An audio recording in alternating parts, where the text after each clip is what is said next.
Hello කොහොමද ඔයාලට? ඔයාලා හැමෝම හොඳින් නේද? ඔන්න මං අද අරගෙන එන්නේ ඔයාලා ගොඩාක් දෙනා කැමති ආහාරයක් වන දෙල් ගැනයි. දෙල් කියන්නේ රසවත් වගේම අපගේ ශරීරයට ගුණදායක පෝෂක බහුල ආහාරයක්. නමුත් ඉතින් ඕනෑම ආහාරයක් වගේම දෙල් වලත් ගුණ සහ අගුණ දෙකම තියෙනවා. එහෙනම් ඉතින් අපි බලමු මොනවද මේ දෙල් කෑමෙන් ලැබෙන වාසි සහ අවාසි පැතිකඩයන් කියලා. දෙල්වල carbohydrate, dietary fibre, vitamin C, potassium, magnesium, calcium, ප්‍රතිඔක්සිකාරක කියන පෝෂකයන් බහුලව අඩංගු වෙනවා. දෙල්වල අඩංගු වන කාබෝහයිඩ්‍රේට් මගින් ශරීරයට ඉක්මනින් ශක්තිය ලබා දෙනවා. දිනපතා වැඩ කරන පුද්ගලයන්ට, ළමයින්ට සහ ශාරීරික ක්‍රියාකාරකම් කරන අයට මෙය ඉතාමත්ම හොඳ ශක්තිමත් ආහාරයක්. උදාහරණයක් විදිහට බත් වෙනුවට දෙල් ආහාරයට ගැනීමෙන් දවස පුරා ශක්තිය පවත්වා ගැනීමට උපකාරී වෙනවා. ඒ වගේම තමයි දෙල්වල තන්තු එහෙමත් නැත්නම් ෆයිබර් වැඩියෙන් අඩංගු වෙන නිසා මලපත්‍රය අඩු කරලා ආහාර ජීර්ණය පහසු කරවලා අන්ත්‍රවල සෞඛ්‍ය වැඩි දියුණු කර ගැනීමටත් උපකාරී වෙනවා.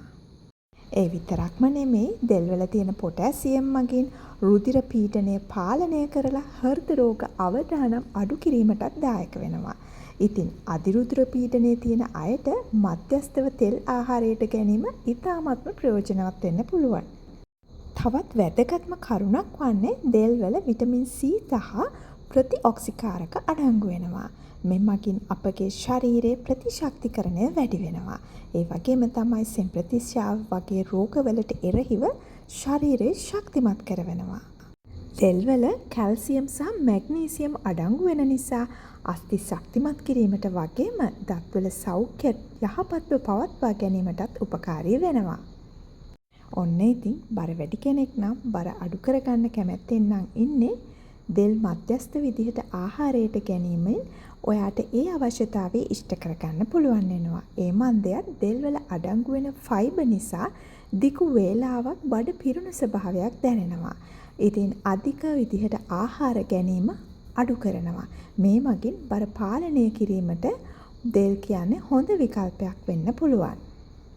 ඒ වගේම තමයි දෙල්වල තන්තු එහෙමත් නැත්නම් ෆයිබර් අඩංගු වෙන නිසා රුධිරයට සීනි ඇතුළු වීම මන්දගාමී වීමට මෙය උපකාරී වෙනවා. නමුත් දියවැඩියා රෝගීන් ප්‍රමාණය ගැන සැලකිලිමත් වෙලා දෙල් අනුභව කිරීම තමයි ගොඩාක්ම වැදගත් වන්නේ. හොඳයි එහෙනම් දැන් අපි බලමු දෙල්වල තියෙන අගුණ එහෙමත් නැත්නම් අතුරු බලපෑම් මොනවද කියලා. අපි මුලින් සඳහන් කරානේ දෙල්වල තන්තු වගේම කාබෝහයිඩ්‍රේට්ුත් අඩංගු වෙනවා කියලා. ඉතින් දෙල් අධිකව ආහාරයට ගත්තොත් දෙල්වල අඩංගු වෙන කාබෝහයිඩ්‍රේට් නිසා ශරීරයේ කැලරි ප්‍රතිශතය වැඩි වෙන්න පුළුවන්. ඉතින් මේක බර වැඩිවීමට හේතුවක් වෙන්න පුළුවන්. වගේම තමයි නිසි ප්‍රමාණයෙන් දෙල් අනුභව කිරීම දියවැඩියා රෝගීන්ගේ සීනි පාලනයට උපකාරී වුවත් පමණට වැඩි ලෙස දෙල් අනුභව කිරීම මගින් කාබෝහයිඩ්‍රේට් ශරීරයට වැඩියෙන් එකතු වෙනවා. ඉතින් මේ කාබෝහයිඩ්‍රේට් මගින් රුධිර සීනි මට්ටම ඉහළ යන්න පුළුවන්. ඒ නිසා දියවැඩියා රෝගයෙන් විශේෂයෙන්ම වෛද්‍ය උපදෙස් අනුව තමයි දෙල් පාලනයකින් යුතුව අනුභව කරන්න ඕන. දෙල්වල ෆයිබර් වැඩියෙන් අන්තර්ගත වෙනවා. ඉතින් දෙල් අපි වැඩියෙන් ආහාරයට ගත්තොත් මේ ෆයිබර් හේතුවෙන් බඩේ පිපීම, වායු ගැටලු සහ බඩ අසහනතාවයට පත්වන්නට පුළුවන්. ඒ නිසා විශේෂයෙන්ම ગેස්ට්‍රයිටිස් තියෙන රෝගීන් දෙල් අනුභව කරන්න ඕනි ගානට මිම්මට. දැන් අපි බලමු මේ තරම්ම ගුණ තියෙන දෙල් අපි ආහාරයට ගන්න ඕනේ කොහොමද කියලා. අපිට පුළුවන් දෙල් තම්බලා පොල් එක්ක ආහාරයට ගන්න. ඒ වගේම තමා දෙල් කිරි දාලා කරියක් විදිහට උයලත් පුළුවන් ආහාරයට ගන්න.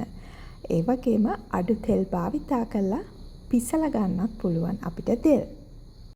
හොඳයි එහෙනම් යාළුවනේ මං හිතනවා ඔයාලට දෙල්වල ගුණ අගුණ වගේම දෙල් භාවිතා කරනකොට එහෙමත් නැත්නම් දෙල් අනුභව කරනකොට අපි සැලකිලිමත් යුතු කාරණා ගැනත් යම්කිසි වැටහීමක් ලැබෙන්න ඇති කියලා. ඉතින් මට කියන්නකෝ ඔයාලා දෙල් කන්න කැමති උයලද කරි එකක් විදිහටද එහෙමත් නැත්නම් තෙල් තම්බලා කන්න කැමතිද කොයි විදිහටද තෙල් කන්න කැමති කියලා කමෙන්ට් එකක් දාන්නත් අමතක කරන්න එපා. ඒ වගේම තමයි ඔයාලා මගේ වීඩියෝස් බලන්න කැමති නම් subscribe කරන්නත් අමතක කරන්න එපා. එහෙනම් ඉතින් මේ වගේ තවත් වටිනා කියන වීඩියෝ එකකින් හමු වෙනකන් මම නවතින්නම්. Thank you so much.